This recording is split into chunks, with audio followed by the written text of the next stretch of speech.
The Montana sky stretched endless and blue above the ranch, but Jake Morrison barely noticed it anymore. He stood at the kitchen sink staring at the pile of unwashed dishes from 3 days ago, wondering how everything had fallen apart so quickly. His coffee had gone cold an hour ago, but he couldn't find the energy to pour a fresh cup. 2 years. It had been 2 years since cancer took his wife Rebecca, and some days it still felt like yesterday. Other days it felt like a lifetime ago. The ranch that once buzzed with life and laughter now felt hollow, like a shell of what it used to be. "Dad?" A small voice broke through his thoughts. His 8-year-old daughter Mia stood in the doorway, still in her pajamas even though it was almost noon on a Saturday. Her blonde hair hung in tangles and her eyes held that same distant look they'd carried since her mother passed. "Hey, sweetheart," Jake said, forcing a smile. "Want some breakfast?" Mia shrugged, which had become her standard response to everything. She used to be such a chatty kid, always singing, always asking questions. Now she barely spoke more than a few words a day. The school counselor said it was normal, that grief looked different in children, that she needed time. But how much time? And how was he supposed to help her when he could barely keep his own head above water? Jake opened the refrigerator and frowned. A half-empty milk carton, some questionable leftovers, and a few eggs. He needed to go grocery shopping. He needed to do laundry. He needed to fix the fence in the south pasture. He needed to do about 1,000,000 things, and he couldn't seem to get any of them done. Mrs. Chen, their housekeeper for the past 15 years, had retired last month. She'd stayed longer than she planned, trying to help after Rebecca died, but her arthritis had gotten too bad. Jake didn't blame her. He just didn't know how to replace her. How do you replace someone who'd been family? The ranch demanded constant attention. 300 acres, 100 head of cattle, horses to train, equipment to maintain. His ranch hands were good men, but they had their own jobs to do. They couldn't raise his daughter. They couldn't keep the house running. They couldn't be the mother Mia had lost. Jake scrambled some eggs and put them in front of Mia, who picked at them half-heartedly. He sat across from her, trying to think of something to say, some way to reach her. But the silence between them had grown so thick, he didn't know how to cut through it anymore. His phone rang, breaking the quiet. It was Tom, his lawyer and old college buddy. "Jake, you got a minute?" Tom's voice sounded tense. "Sure, what's up?" "I've got a situation. It's unusual and I need your help. Can I stop by this afternoon?" 3 hours later, Tom sat at Jake's kitchen table looking uncomfortable. He'd brought a file folder that he kept opening and closing nervously. "So here's the thing," Tom started. "I've been working on a case. A really messed up case. There's this girl just turned 18. Her father died 6 months ago, left her everything, a nice inheritance. But her stepmother got control of it somehow and she's been stealing from her, treating her terribly." Jake listened, frowning. "That's awful, but what's it got to do with me?" Tom took a deep breath. "The stepmother gambled away all the money. Now she's trying to get out of her gambling debts by, well, there's no good way to say this. She's selling the girl. Some kind of work contract through an underground network. 5 years of labor to pay off $50,000. Jake's stomach turned. That's human trafficking. Legally, it's in a gray area. It's disguised as debt bondage, and the girl technically signed it, though under duress. I'm fighting it, but these cases take time, and meanwhile, this kid is going to be shipped off to God knows where to work. God knows what kind of job. If we're lucky, it's just housework. If we're not..." Tom trailed off meaningfully. "What do you need from me?" "Someone to pay the money and get her out. Someone I trust to treat her right. You need help with Mia in the house. This girl needs safety. I know it's a weird situation, but I can't think of another way to save her quickly." Jake stood up and walked to the window, his mind racing. It sounded insane, but if what Tom said was true, some kid was about to be sold into what amounted to slavery, and he did need help, desperately. "If I do this," Jake said slowly, "I'm not buying a person. I'm getting her away from a bad situation. She's free to leave whenever she wants. She gets her own room, regular pay, respect. This is rescue, not ownership." Tom nodded quickly. "Exactly. That's why I came to you. I know you'll do right by her." 2 days later, a beat-up sedan pulled up to the ranch. Jake watched from the porch, his heart pounding. What had he gotten himself into? The driver got out first, a sketchy-looking guy who made Jake's skin crawl. Then the back door opened and a young woman emerged. She was small, maybe 5'3", with long dark hair and eyes that darted around like a trapped animal. She wore jeans and an oversized sweatshirt that had seen better days. She clutched a small backpack like it was the only thing anchoring her to earth. The driver thrust some papers at Jake, took the cashier's check without a word, and drove off fast. The girl whose name Jake learned was Lily stood frozen in the driveway. "Hi, Lily," Jake said gently, staying on the porch to give her space. "I'm Jake, come on inside." "You must be exhausted." She followed him in, her eyes scanning everything like she was looking for danger. Jake showed her to the guest room, which he'd cleaned and made up with fresh sheets. "This is your room. Door locks from the inside. Bathroom's right there. You're not a servant here, Lily. You're not property. You're safe now. I just need some help around the house and with my daughter, and in return you get room, board, and a fresh start. You can leave anytime you want. Do you understand?" Lily stared at him, her expression unreadable. She clearly didn't believe a word he said. Finally, she whispered, "When do I start working? How about you rest today, settle in? We can talk tomorrow." She nodded but didn't move, like she was waiting for the catch for the other shoe to drop. Jake left her alone, his chest tight. What had her stepmother done to her to make her so scared? What had she been through? That night, Jake checked on her around dinner time. He found her scrubbing the kitchen floor on her hands and knees even though he'd told her to rest. "Lily, you don't have to do that tonight." She looked up, fear flashing across her face. "I'm sorry. I'll work harder. Please don't send me back." Jake's heart broke. He crouched down, careful not to get too close. "I'm not sending you anywhere. You're safe here. But you need to eat and sleep, okay? Tomorrow's soon enough to figure everything out." She nodded again, but he could see she didn't trust it. Didn't trust him. Didn't trust any of this. As he lay in bed that night, Jake wondered if he'd made the right choice. He'd brought a traumatized kid into his home, hoping to help her and his daughter. But what if he couldn't reach either of them? What if the damage was too deep? Outside his window, the Montana stars blazed bright and indifferent. The ranch settled into silence. And somewhere down the hall, a girl who'd been sold like cattle probably wasn't sleeping either, wondering what fresh hell tomorrow would bring. Jake made himself a promise. Whatever it took, he'd prove to her that not everyone in the world was cruel, that she deserved safety and kindness, that she was more than what had been done to her. He just hoped he could keep that promise. The first week was harder than Jake expected. He'd wake up at 5 in the morning to find Lily already up, cleaning things that didn't need cleaning. The kitchen would be spotless, breakfast made, laundry folded. By the time he came in from checking on the cattle, she'd have lunch ready. It was like she never stopped moving. "Lily, you need to slow down," he told her on the 4th day, finding her scrubbing the baseboards with a toothbrush. "Nobody expects you to work like this." She looked up at him with those guarded eyes. "I don't want you to regret bringing me here." "I won't, but you're going to collapse if you keep this up. When's the last time you just sat down and relaxed?" She thought about it, and the fact that she had to think about it told him everything. "I don't remember." Jake pulled out a chair. "Sit. I'm making you tea, and you're going to drink it while doing absolutely nothing productive." "Doctor's orders." "You're not a doctor," she said, but there was the tiniest hint of a smile. "Close enough. I've delivered calves." "Same thing." That got a small laugh out of her, the first one he'd heard. It sounded rusty, like she'd forgotten how. The real problem was Mia. His daughter watched Lily with suspicious eyes, staying in her room most of the time. She'd barely spoken to Lily beyond one-word answers. Jake knew that look. Mia was protecting herself, scared to let anyone new into her life because everyone she loved seemed to leave. One evening, Jake was fixing a broken fence post when he heard crying coming from the barn. He walked in quietly and found Mia sitting in an empty stall, tears streaming down her face. She was holding an old photo of her mother. Before he could say anything, Lily appeared from the other side of the barn. She must have heard the crying too. Jake stayed back, curious about what she'd do. Lily didn't say anything at first. She just sat down next to Mia, leaving a respectful distance between them. They sat in silence for a long time, the only sound Mia's quiet sniffles. Finally, Lily spoke. "I lost my dad 6 months ago." Mia looked up, surprised. "He was my favorite person in the whole world," Lily continued, staring at her hands. "He taught me how to paint. We'd stay up late making art together. He always knew how to make me laugh, even on bad days.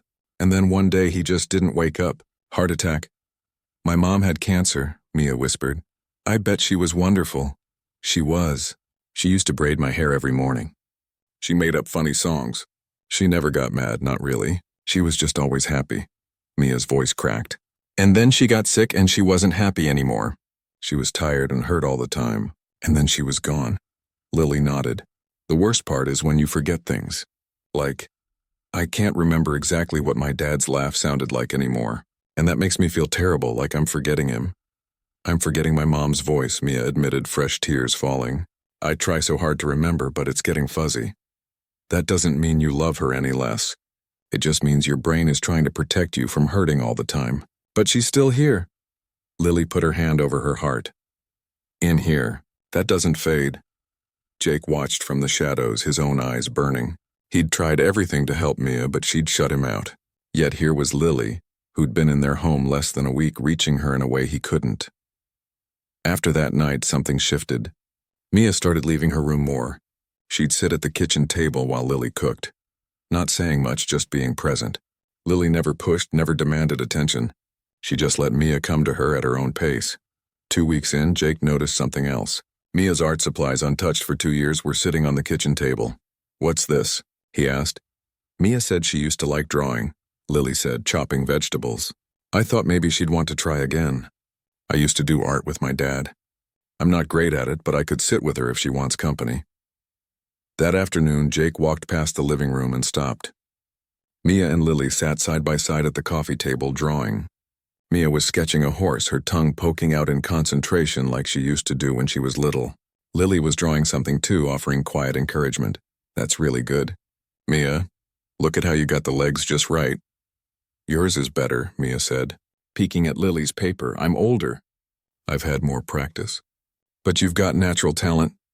Your mom would be proud, Mia smiled. Actually smiled. Jake's breath caught in his throat. He couldn't remember the last time he'd seen his daughter smile. As the weeks passed, the house started feeling different. Lily taught Mia to make cookies, and suddenly there was laughter in the kitchen. She helped with homework, patient where Jake was often too tired to be. She fixed the curtains in the living room, planted flowers by the porch, made the house feel like a home again. But Jake noticed other things too. How Lily flinched when he moved too quickly. How she apologized constantly, even for things that weren't her fault. How she ate like someone who wasn't sure when the next meal would come.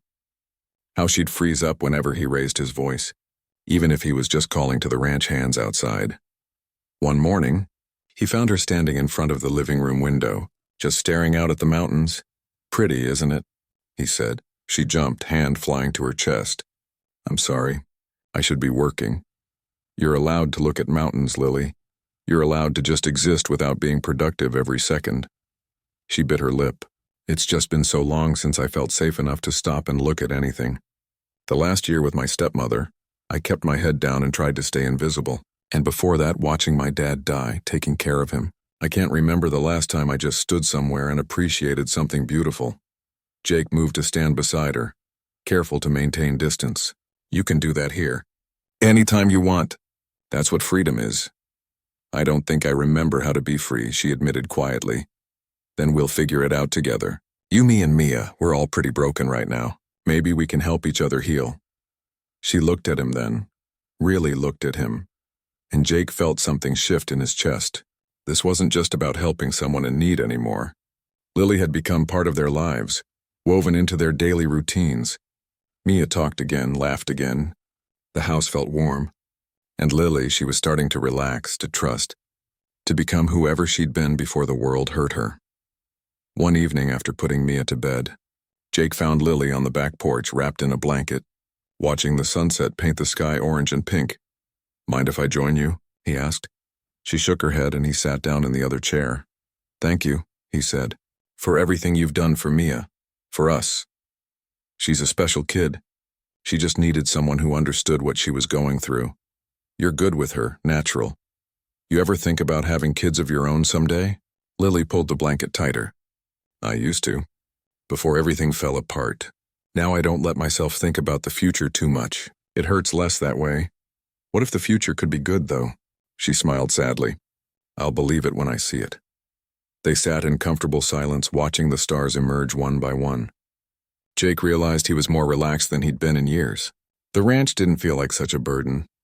The silence didn't feel so heavy. Life felt manageable again, but he also realized something else, something that made his pulse quicken. He looked forward to these moments with Lily. He noticed when she smiled. He wanted to make her laugh. He caught himself watching her more than he should, and that terrified him.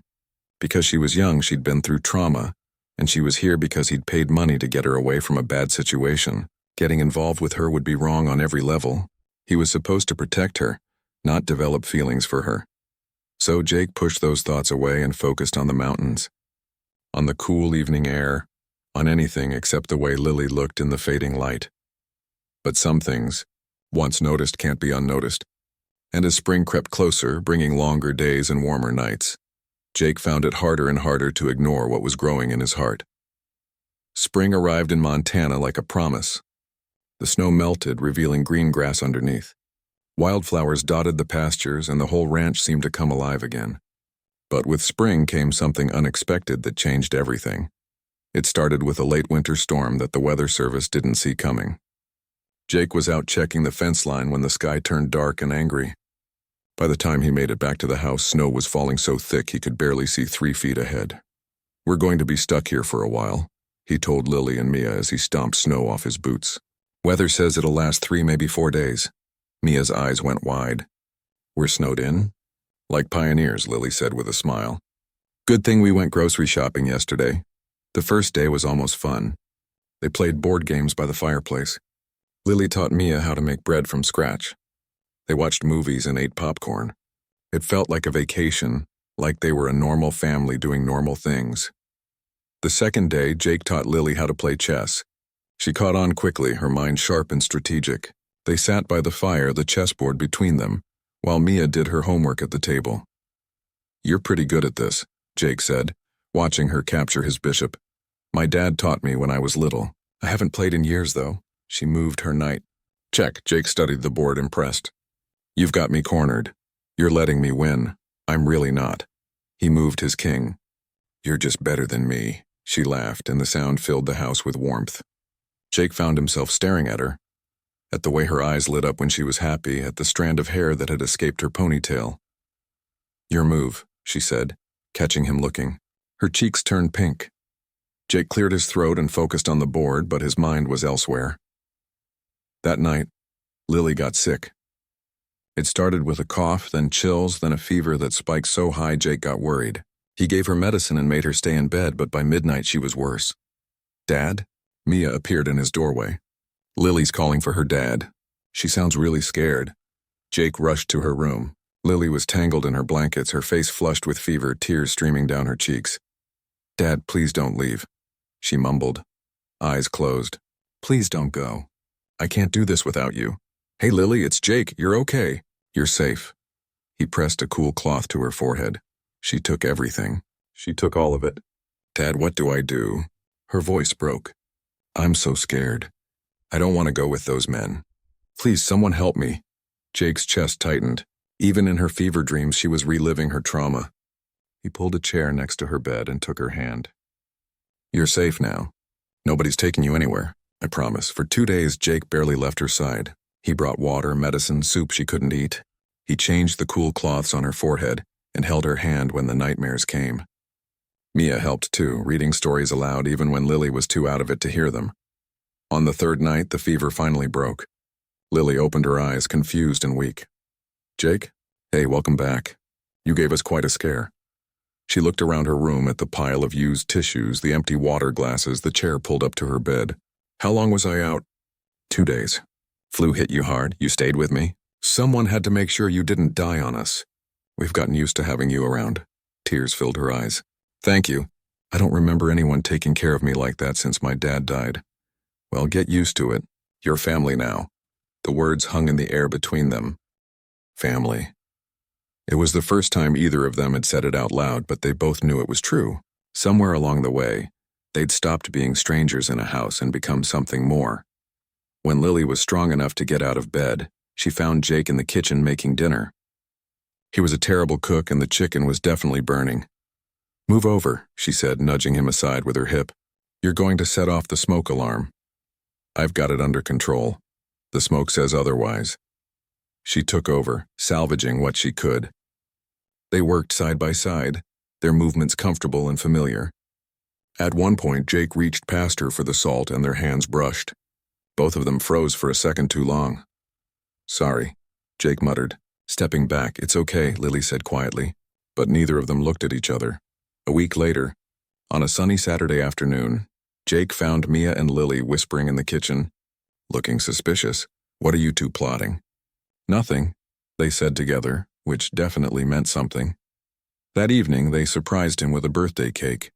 He'd completely forgotten his own birthday. The cake was lopsided and the frosting was messy, but it was the most beautiful thing he'd ever seen. "Did you make this?" "Lily helped, but I did most of it," Mia said proudly. "Mom used to make you chocolate cake every year." "I wanted to keep the tradition going." Jake's throat got tight. "It's perfect, sweetheart." They sang happy birthday off-key and loud. Jake blew out the candles and made a wish, though he was starting to think he already had everything he could wish for right here in this kitchen. Later, after Mia went to bed, Jake and Lily cleaned up together. "Thank you for today," he said, "for helping her remember the good things about her mom instead of just being sad. She's an amazing kid. She just needed time and space to heal." "You did that for her. We did that for her." "I couldn't have done it without you." Lily dried the last dish and turned to him. "Can I tell you something?" "Anything. When I first came here, I thought this was just another bad situation.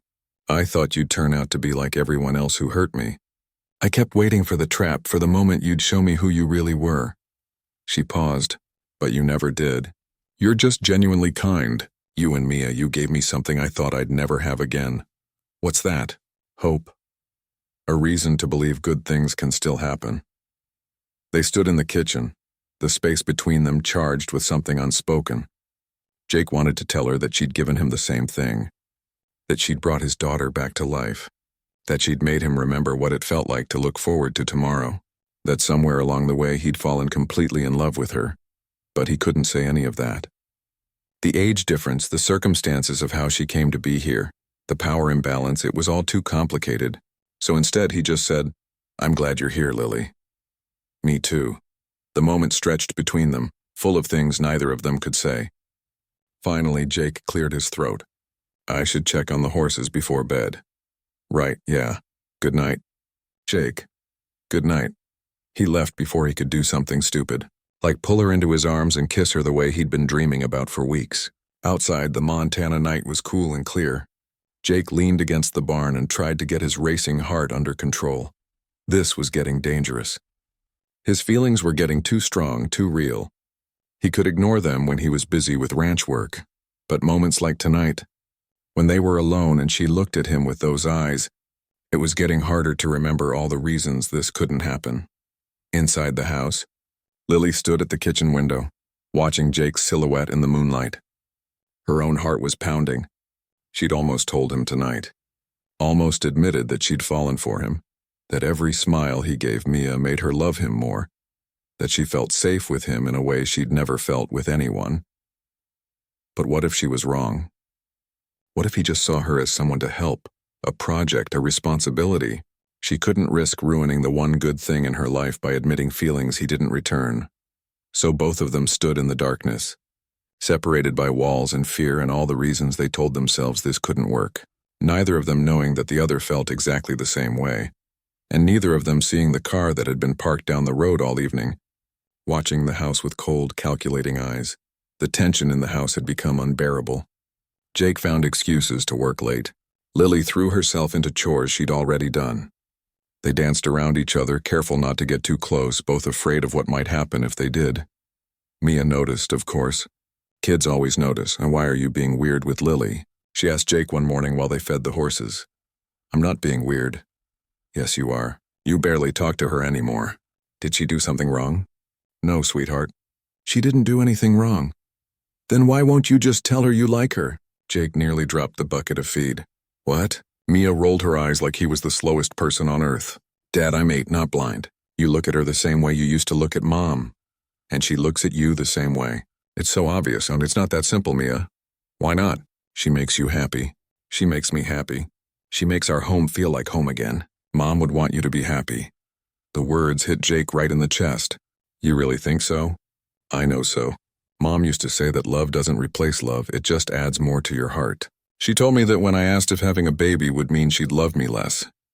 Mia's eyes got serious. I miss Mom every day, but I also really love Lily. And I think you should tell her how you feel before you mess it up. Out of the mouths of babes, Jake thought. His 8-year-old daughter had just given him better advice than he'd given himself in months. But before he could do anything about it, everything fell apart. It was a Tuesday afternoon. Jake was in town getting supplies when his phone rang. It was Carlos, one of his ranch hands. "Boss, you need to get back here now. There's people here looking for Lily and they're not friendly." Jake's blood went cold. "Don't let them near her." "I'm 10 minutes out." He drove faster than he should have, his mind racing. When he pulled up to the house, there were 2 vehicles in his driveway. A black sedan and an old pickup truck. 3 people stood on his porch, and none of them looked like they were there for a friendly visit. The woman was in her 50s, dressed too fancy for a ranch, with cold eyes and a cruel smile. Victoria, the stepmother. Jake recognized her from the photos Tom had shown him. The 2 men with her looked like hired muscle, all tough guy postures and mean stares. Carlos and 2 other ranch hands stood between them and the front door, but the situation looked ready to explode any second. "Can I help you?" Jake said, climbing out of his truck. Victoria turned that fake smile on him. "Mr. Morrison, I presume. I'm here for what's mine. That girl you're harboring belongs to me. Lily doesn't belong to anyone, and she's not going anywhere. I have a contract that says otherwise. She owes me 5 years of service, and I'm here to collect. That contract is illegal, and you know it." Victoria pulled out some papers. "Actually, it's perfectly legal. Debt bondage arrangements are recognized in certain circumstances. And since you paid her debt, technically she now owes you, not me. So either you honor the contract or I'm taking her back and we'll settle this in court." Behind the window, Jake could see Lily's terrified face. Mia was beside her, holding her hand. The sight made his decision easy. "Get off my property." One of the men stepped forward. "Listen, old man, you don't want to make this difficult. I'm giving you 10 seconds to get in your vehicles and leave. After that, I'm calling the sheriff and we'll let him sort out your illegal trafficking operation." "Trafficking? How dare you?" Victoria's mask slipped, showing the viciousness underneath. "I raised that girl, fed her, clothed her. She owes me everything. You stole from her, abused her, sold her like property. And if you think I'm going to let you take her, you're out of your mind." The bigger of the 2 men moved toward the porch. Carlos stepped in front of him, and suddenly everyone was yelling. The second man tried to push past to get to the door. Jake grabbed him by the shoulder and spun him around. I said, "Get off my property." The man swung at him. Jake ducked and drove his fist into the guy's stomach. The man went down gasping. The bigger guy lunged at Jake, and they crashed to the ground, throwing punches. Carlos and the other ranch hands jumped in, pulling people apart. It was chaos. Everyone shouting, Victoria screaming threats, sirens wailing in the distance because someone had the good sense to call 911. Then Jake heard it, a sound that made his blood freeze. Lily screaming. He looked up and saw the first man had gotten past everyone. He'd made it to the door and was trying to drag Lily out. She was fighting him, terrified, and Mia was hitting the man with her small fists, crying. Something primal took over. Jake threw the big guy off him and charged at the man holding Lily. He hit him so hard they both crashed through the porch railing and into the dirt. "Don't you dare touch her," Jake roared. 2 sheriff's deputies pulled into the driveway, lights flashing. "They jumped out, hands on their weapons. Everyone stop! Hands where we can see them." It took 20 minutes to sort out the mess. Victoria and her 2 goons were detained. Jake's knuckles were bleeding and he was pretty sure he'd have a black eye by tomorrow. But Lily was safe. That was all that mattered. After giving their statements and watching the sheriff take Victoria away in handcuffs, Jake found Lily in the barn. She was sitting in the same stall where she'd first comforted Mia, shaking and crying. "Lily." He sat down next to her carefully. "They're gone. They can't hurt you anymore. She almost took me back. I almost lost everything." She looked at him with red, swollen eyes. "I almost lost you and Mia. That was never going to happen. I would never let that happen. Why? Why do you care so much? You don't owe me anything. You could have just let them take me and avoided all this trouble. Because you're not trouble. You're family." Jake took her hand. "And because I love you." The words were out before he could stop them. Lily stared at him, shocked. I know I shouldn't, Jake continued, his voice rough. I know there's the age difference and the circumstances of how you came here make this complicated. I know I should be just your employer, just someone helping you. But I can't help how I feel. I'm in love with you, Lily. I have been for a while now. And seeing that man try to drag you away, I realized I can't pretend anymore. I can't keep my distance and act like you're just someone staying in my house. You're so much more than that. Tears streamed down Lily's face. You love me? I do. And I understand if you don't feel the same way. I understand if this is too much or too complicated, or if you just want to keep things the way they are. But after today, I couldn't keep lying to you or to myself. Lily let out a sound that was half laugh, half sob. Jake, I've been in love with you for months. I thought I was going crazy. I thought I was imagining things or projecting or making up feelings that weren't real, because you were the first person who was kind to me. But it is real. I love you. I love Mia. I love this life we've built together. And when that man grabbed me, all I could think was that I couldn't lose you. I couldn't lose this. Jake cupped her face in his hands, thumbs wiping away her tears. You're not going to lose us ever, I promise you that. I'm scared, she whispered. Good things don't happen to me. They get taken away. Not this time. This time you get to keep the good thing. We all do. And then he kissed her, soft and gentle and full of all the feelings he'd been holding back for so long. Lily kissed him back, her hands gripping his shirt like she was afraid he might disappear. When they finally pulled apart, they were both breathing hard. So what now? Lily asked. Now we figure this out together. No more pretending. No more keeping our distance. We take it slow, we do it right, but we do it honestly. From the barn door came a small voice. Finally. I thought you two would never figure it out. They looked over to find Mia standing there, grinning like she'd just won the lottery. How long have you been there? Jake asked. Long enough. So does this mean Lily's staying forever? Lily laughed, wiping her eyes. If you'll have me. Are you kidding? Obviously, yes. Mia ran over and threw her arms around both of them. We're a family now, right? A real family? Jake looked at Lily, then at his daughter, then back at Lily. For the first time in years, his heart felt full instead of broken. Yeah, sweetheart, he said. We're a real family. The weeks after the confrontation passed like a dream. Tom worked his magic with the legal system, and Victoria's contract was declared invalid. She faced charges for fraud and attempted human trafficking. The inheritance Lily's father had left her was frozen in legal limbo, but Tom assured her they'd get it back eventually. But Lily didn't care about the money anymore. She had something worth so much more. Jake kept his promise. They took things slow, dating like normal people despite living under the same roof. He'd take her to dinner in town, to the movies, on long rides through the ranch at sunset. Sometimes Mia came along, and sometimes she stayed with Carlos and his wife, grinning like she knew exactly what was happening. You should see how Dad acts when he gets ready for your dates, Mia told Lily one afternoon while they baked cookies. He changes his shirt like 5 times and uses the fancy cologne. It's hilarious, Lily laughed, her cheeks pink. Really? Really. And then he practices what he's going to say in the mirror. I heard him the other day talking to himself about how pretty you look. Okay, Trader, that's enough sharing family secrets, Jake said, walking into the kitchen and ruffling Mia's hair. She squealed and ran off laughing. Jake wrapped his arms around Lily from behind, resting his chin on her shoulder. She's making me sound like a nervous teenager. I think it's sweet. For the record, I changed my outfit 5 times too. You look beautiful in everything, she turned in his arms. Smooth talker. Just honest. He kissed her forehead. You ready for tonight? They were going to the spring festival in town, their first real public appearance as a couple. Lily was nervous. Small towns talked, and people would have opinions about their relationship, about the age difference, about how they met. What if people judge us? She asked quietly. Then they judge us. I don't care what anyone thinks, Lily. I love you, and I'm not hiding it.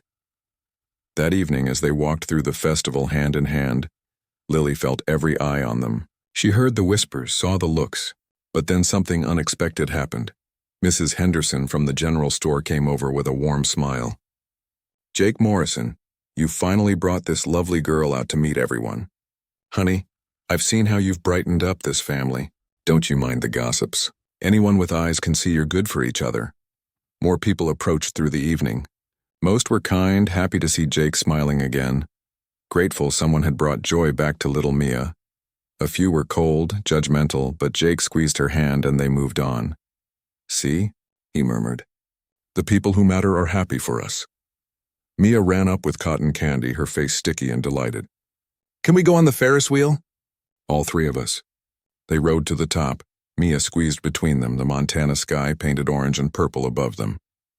Lily looked at Jake, then at Mia, and felt her heart might burst. This was her family. This was real. Summer arrived with long, hot days and thunderstorms that rolled across the plains. Lily enrolled in online art classes, something she'd always dreamed of doing. She set up a little studio in the spare room, and Jake would find her there in the mornings, lost in her painting, finally pursuing the passion her stepmother had tried to kill. One evening, after Mia was asleep, Jake found Lily on the porch swing, staring at the stars. "Penny, for your thoughts?" He sat beside her. "Just thinking about how different my life is now. A year ago I thought my life was over. I thought I'd never be happy again. Never feel safe, never have a home." She leaned her head on his shoulder. "Now I have all of that. It almost doesn't feel real. It's real. I promise you it's real. Jake, can I ask you something? Anything. Do you ever feel guilty? About us, about being happy again?" He was quiet for a moment. "After Rebecca died, I thought I'd never feel this way about anyone again. I felt guilty at first, yeah. Like I was betraying her memory. But then Mia said something that changed my perspective. She said her mom would want me to be happy. That love doesn't replace love. She's a wise kid. She gets that from her mother." Jake turned to look at Lily. "Rebecca was the love of my life when I was young, but you're the love of my life now. That doesn't diminish what I had with her. It just means my heart was big enough to love again, and I think she'd be happy that Mia has you, that we both have you." Lily's eyes filled with tears. "I hope so. I hope she knows I love her daughter like she was my own. I know she does." 3 months later, on a perfect August evening, Jake had a plan. He'd been working on it for weeks, getting everything just right. He'd even asked Mia for permission, which she'd given enthusiastically, along with about a dozen suggestions for how he should propose. He took Lily on a horseback ride to the creek, where she'd first seen the ranch, the place where her new life really began. The sun was setting, painting everything gold. "Why are we stopping here?" Lily asked as Jake dismounted and helped her down. "Because this is where I first saw you really smile. It was your 3rd day here. You stood right there looking at the water, and for just a second you forgot to be scared. You smiled, and I remember thinking how beautiful you were and how much I wanted to see you smile like that every day." "Jake, what's going on?" He got down on one knee, pulling out a simple ring with a small diamond. Lily's hands flew to her mouth. "Lily Chen, you came into our lives when everything was broken. You put us back together. You made my daughter laugh again. You made me believe in second chances. You taught me that the heart doesn't run out of room, it just grows bigger. I love you more than I knew it was possible to love someone. Will you marry me?" Lily was crying, nodding before she could even speak. "Yes, yes, of course, yes." He slipped the ring on her finger and stood, pulling her into a kiss. When they broke apart, they heard whooping and hollering. They looked over to find Mia and Carlos's family hiding behind the trees, cheering and clapping. "Mia, you were supposed to stay hidden until after," Jake called out, laughing. "I couldn't help it. I'm too excited." She ran over and hugged them both. "Does this mean I can call you Mom?" Lily knelt down to Mia's level, tears streaming down her face. "I would be honored if you called me Mom." "I'm getting a mom again," Mia whispered, and then she was crying too, happy tears that had been waiting for years to fall. They got married 3 months later in November, 1 year and 2 months after Lily first arrived at the ranch. It was a small ceremony. Just close friends and family, held right there on the property under the big Montana sky. Lily wore a simple white dress. Mia was the flower girl, taking her job very seriously. And when Jake saw Lily walking toward him, his breath caught. She was smiling, that real, genuine smile, the one that said she finally believed good things could happen and stay. "You look beautiful," he whispered when she reached him. "You clean up pretty nice yourself, Cowboy." They said their vows with Mia standing beside them. Part of the ceremony, part of the promise they were making. To love each other, to be a family, to face whatever came next together. When the preacher said, "You may kiss the bride," and Jake pulled Lily close, Mia cheered louder than anyone. At the reception in the barn, decorated with wildflowers and string lights, Lily danced with Jake while their friends looked on. Then she danced with Mia, spinning her around until they were both dizzy and laughing.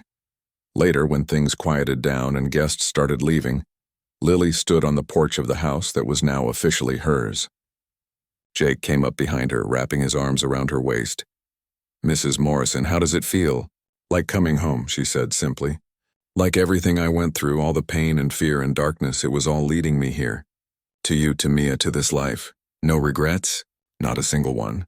They stood there together watching the last of the sunset fade. Inside they could hear Mia singing while she cleaned up, happy and whole. The ranch stretched out before them, their home, their future. Lily thought about that scared 18-year-old girl who'd arrived here a year ago, expecting the worst, braced for more pain.